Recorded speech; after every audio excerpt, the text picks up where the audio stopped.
Hi, I'm here to talk about the work we've been doing in the ODSA, the Open Domain Specific Architecture sub-project on the link layer. My name's Arthur Maris, and I work for Cadence Design Systems in their IP group. The next two slides are BAPIs, and I've just noticed that they have a audio soundtrack to them. So apologies if you can hear that.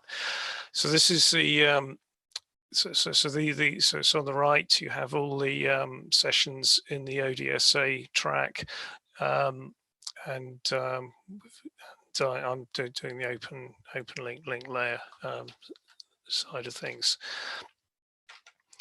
This is the and this is a diagram of the stack, and I'm going to be talking about the open link layer, which goes between the transport layers and the PHY layer below. And here's a list of all the people who've contributed to the ODSA working groups. So when you're developing something new, it's really good to start with the requirements for jumping into the details of the technical implementation, and inevitably there needs to be trade-offs. So the trade-offs, the key trade-offs to be made are between latency, throughput, and error robustness. Once the objectives have been agreed, then potential solutions can be judged against the agreed requirements. A bit about myself. My name is Arthur Maris. I've worked in the electronics industries for over 35 years now for TI and Cadence in engineering roles, and I've much experience in the Ethernet standards development process, and they have a very robust procedure for developing open standards, which starts with objectives and then considers proposed technical proposals that can be then adopted to meet these objectives. The link layer group, we meet once a week. We've been doing so for several months, and have been contributions from both chip companies and the data center providers. There's been presentations on existing technologies such as LPIF and iPort, but recently we've been mainly focusing on the requirements, and we've reached a good degree of consensus now on what all the requirements are. So this is zooming in on the link layer part of the stack, and there are two layers I'm showing here. There's the new open data link layer, which would then have a generic LPIF interface to the PHY below. LPIF stands for logical PHY interface, and it's something that's that has been defined as part of the Gen 5 PCI Express development, and it is it's a ready valid signaling interface, and the idea is that is generic, and then there'll be a logical PHY adapter layer, which would then go to the specific PHY underneath. ODSA is particularly interested in in the bunch of wires phi, and the there's an intention to try to flesh out the adapter layer between LPIF and the bunch of wires phi. But the idea is in addition to bunch of wires, other phis such as HBI phi or an extreme short reach XSR SerDes could be used with a suitable shim layer. The layer above is indicated in this diagram as TTPA, which stands for transport and protocol agnostic interface. The expectation is that the link layer will be transporting FLITs, and the FLIT is a flow control unit, and those are of fixed width, and FLITs have the advantage is that they simplify the error about things for error control and flow control. So although we haven't specified yet what the TPA is, but you could assume a FLIT would be being handed off every clock cycle. Regarding the consensus view of the link layer requirements, in terms of throughput, we're aiming for a terabit per second in each direction. So, for example, if you had a 512-bit interface at the transaction layer, that could be being clocked at 2 gigahertz. The requirement is an end-to-end latency of 10 nanoseconds through the link and phi transmit and receive paths, and then error correction would be required to be implemented in the link layer to rate. So there's an assumption that the physical layer will provide a service with a bit error ratio of better than 10 to the minus 15. However, 10 to the minus 15 is not considered adequate, and you need error correction to raise that to 10 to the minus 23, which is the bit error ratio we assume will be required by the application.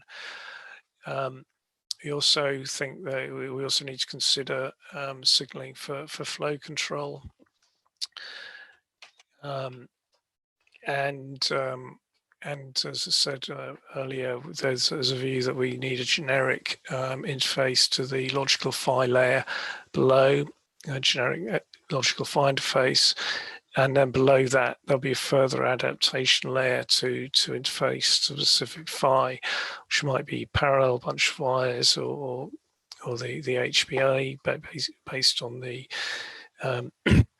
a hybrid memory, or an extra short reach SerDes, and then a generic transport agnostic interface to the upper layer. Also an option to work in unidirectional mode, and option to work with synchronous clocking. As I said before, it's good to start with requirements, and there needs trade-offs need to be made between latency, throughput, and error robustness. So when considering the error correction mechanisms, it is necessary to take into account the latency requirements, and this particular issue is strong forward error correction, as that tends to be there's a lot of standard mechanisms doing strong error correction. For instance, in the newer 50 and 100 gig SerDes that have been developed have very strong FECs for the PAM4 modulation, but the FECs that have been developed for those to have too high latency to be suitable for the chiplet environment. So in terms of the data link components, the top level you have the TPA interface. This is yet to be defined, but might be an LPIF derivative. It's likely that a fixed length FLIT will be handed off every clock cycle. So even though we haven't defined it, you might envision a 512-bit FLIT being handed, being clocked every cycle. As for the interface to the lower level, this will be there's an existing logical find phase standard which is relevant to the PCI Express Gen 5 development. A subset of this could be used as the generic link layer client interface. I mean, the actual LPIF standard to find a PCI Express is quite complex, but a sort of stripped down profile of this could be used as generic link layer client interface. And then, as said previously, an adaptation layer can convert between the LPIF and the specific D2D physical layers, such as bunch wires, HBI, or the auxiliary SerDes. And then the generic link layer is providing services of encapsulation, error recovery, and flow control. So we need to increase the bit error ratio of the service of the physical layer is providing. So as I said earlier, it's assumed that the PHY is providing a service with a bit error ratio of better than 10 to the minus 15, and we need a mechanism to improve this 10 to the minus 23 required by the application. There are two mechanisms for error recovery. There's a retry buffer, and this requires bidirectional operation and introduces a delay on a retry event, and this might be problematic for some applications. So what happens is you'd have a sequence ID or embedded in the FLIT header. The FLIT itself would be protected by a strong CRC, and if the receiving station detected a problem with the CRC, it would signal back obviously very quickly that particular FLIT would need to be retried. Seeing as the PHY would in fact be providing a very good error ratio already, this would actually be very rare event. So even though there is a hit by doing a retry, because it's such a rare event, it would be something that many applications could handle as an exception.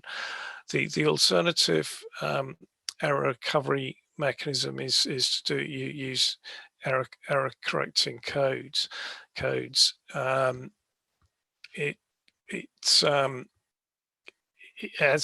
the error correction needs to be done within the FLIT itself, then the the error correcting codes would be less efficient, and that would consume bandwidth with the overhead of the error correcting code, and also the if you, for example, if you use something like a Hamming code, there could be issues with correcting burst errors. It's also possible to, I mean, we could define both error correction mechanisms as supported options, and then rely on configuration to choose one. Seeing as a chiplet environment is an engineered solution, rather than some of the plug and play mechanisms that will be using something like PCI Express or Ethernet.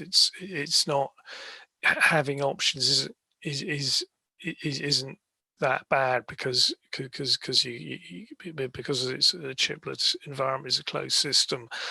Configuration shouldn't be an issue. So with flow control, if it's with a bidirectional link, you can use it in in-band flow control. With the unidirectional mode, you'd have to regulate the transmitter. And as I said, having various options for things like error correction and unidirectional, bidirectional operation does give you configuration issues. But as I said, seeing as it's an engineered solution, is less concern. Regarding the encapsulation, you can assume that it's a fixed length FLIT, will be handed off at both the host and the client interface. Being fixed length helps with error correction, flow control. The width may increase. So for example, if the handoff of the transaction layer is 512 bits, the link layer would be adding extra bits for error detection, such as the CRC, cyclic redundancy check, or extra bits for error correction. So yes, I was saying, assume the link layer will add CRC for error detection, and there might be extra bits added for error correcting codes.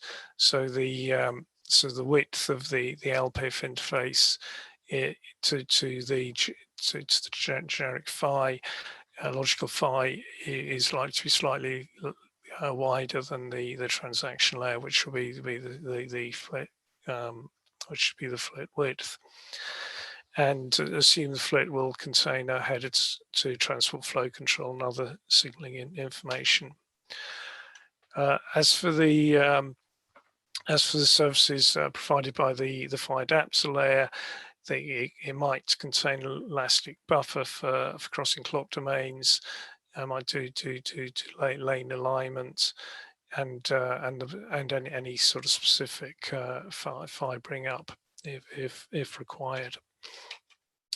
So in terms of to summarize, so Odie says a sub project, and within that we have a link layer group that meets every week.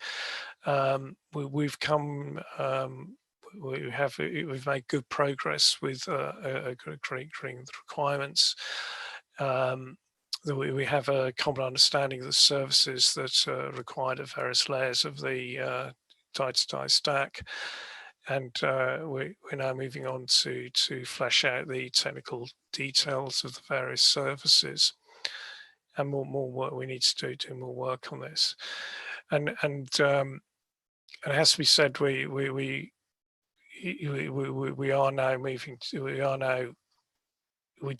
we do want to consider existing link layer protocols to see if they already meet the requirements. There's absolutely no point inventing something new if there's already already something out there that has some traction in the industry, and a very obvious thing to look at is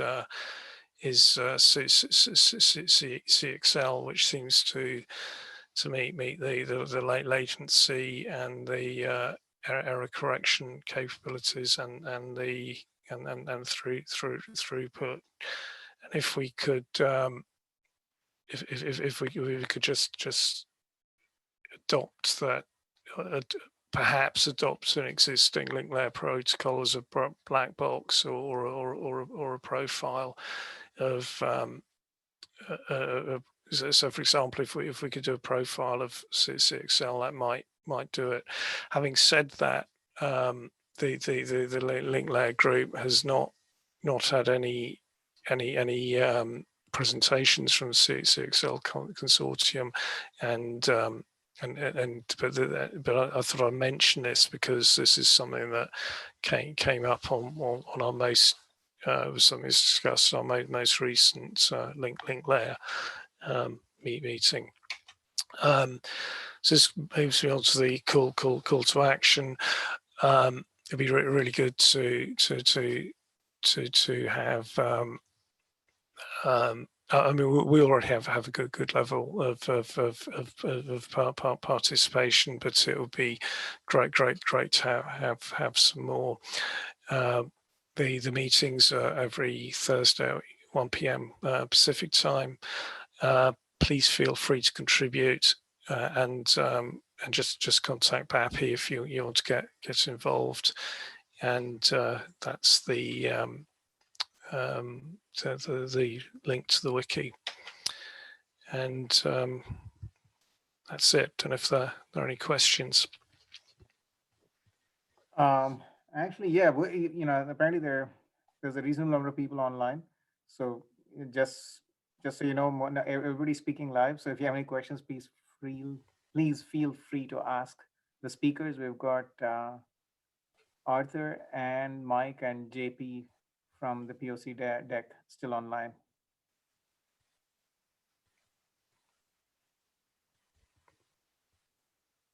JP, there was one question relevant to the POC from Tuesday's session. Was basically if somebody wanted to make their own pitchlet, how would they go about doing it? Okay, yeah. So we have defined a spec for the pitchlets, and so the electrical specs as specs for it, what the IO pin definitions are for the pitchlet connectors. Once you follow that, it'll be pretty straightforward to design. And if anybody is interested, we can certainly help to with more information on the pitchlet designs. I'll be happy to share the pitchlet design specification document. Yeah, using which what the Lattice and NXP has designed, and in a similar fashion, anyone could design that. Excellent. Anybody with any questions, either in voice or typed out on the chat board? That would be an awfully nice time. Let's see.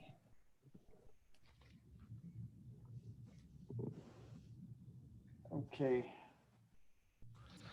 Yeah, thanks everyone for your attention. Arthur, thank you. So then I was gonna. There's one other question. Yes, I can't remember. There was one other question relevant to the POC, but I don't remember it. All right.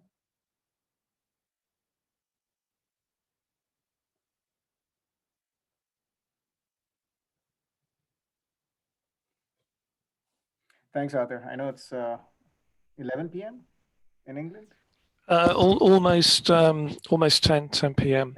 I'm actually in Scotland right now, and my son tells me there's a really important soccer match between Scotland and Serbia, and whoever wins will go through to the Euros next year. And when I left him, Scotland were 1-0 up, and it was getting really exciting. Got it. Hey, Kate, it looks like both my cameras got turned on accidentally. Okay. Oh, goes into the Euros. All right. First time they've been in Scotland's been in international competition in 22 years, apparently.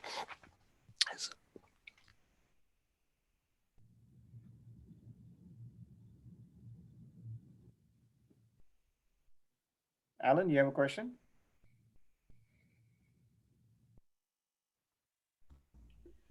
Yeah, I joined a little late. You were talking about the various link layers and the possibility of CXL, but you're currently working on a couple already, are you, or you already have some in the frame?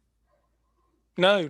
I mean, what I presented is where we're at. I mean, we've been talking mainly about requirements up until now, and then the next stage is to move on to coming up with a solution that meets the requirements. And the first thing to do is consider what currently exists. And as I said on our last meeting, we suddenly realised that CXL looked very promising, and maybe we could just adopt it as a black box and say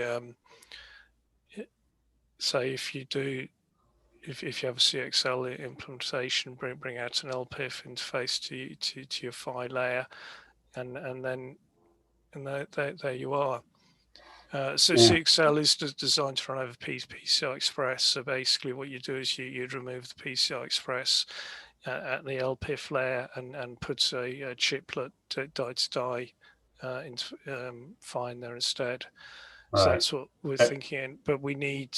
I mean, what would be really nice would be is if I don't know if there's anyone, a CXL expert on listening today, but if they turned up to one of our link layer meetings and we could talk about this some more. But really, this is the stage we're at.